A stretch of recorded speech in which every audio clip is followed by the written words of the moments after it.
Bibi, nasa sitwasyon ka ba kung saan ikaw ay humahanga sa isang tao at hindi mo magawang maamin sa kanya yung nararamdaman mo? Kasi feeling mo kahit naman umamin ka, malabong siya ay mapasayo. Baka hindi pwede kasi taken na siya o hindi naman kaya taken ka na.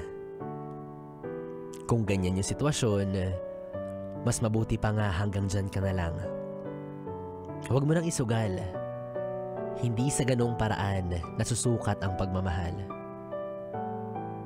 Pero kung single ka, single siya, bakit hindi mo magawang umamin? Nahihiya ka kasi baka hindi ka niya gusto? Natatakot ka kasi baka i-reject ka niya? O baka naman, pakiramdam mo, hindi kayo bagay?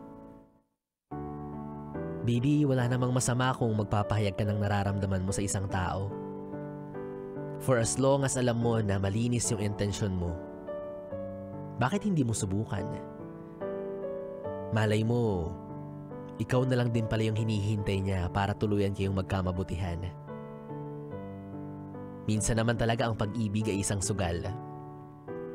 Patapangan, palakasan ng loob, malakihang pusta sa ngalan ng pagmamahal.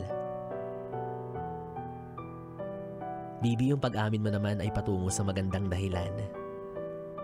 Hindi naman yan krimen na kapag inamin mo, magkakaroon ka ng malaking kaso. Bagkus, isa yung pagsisiwalat ng tunay na damdamin na kapag inamin mo, meron kang tsansang magkaroon ng pag-ibig na totoo. Basta ako naniniwala ko na bakit pa ako aamin kung pwede namang bigla ko na lang siyang anuhin. Yayain kumain, ganun, ikaw naman eh. Aminin mo, ang dumi ng isip mo sa part na yun.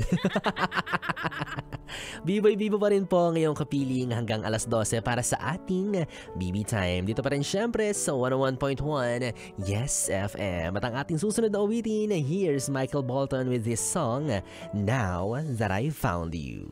101.1 Yes FM.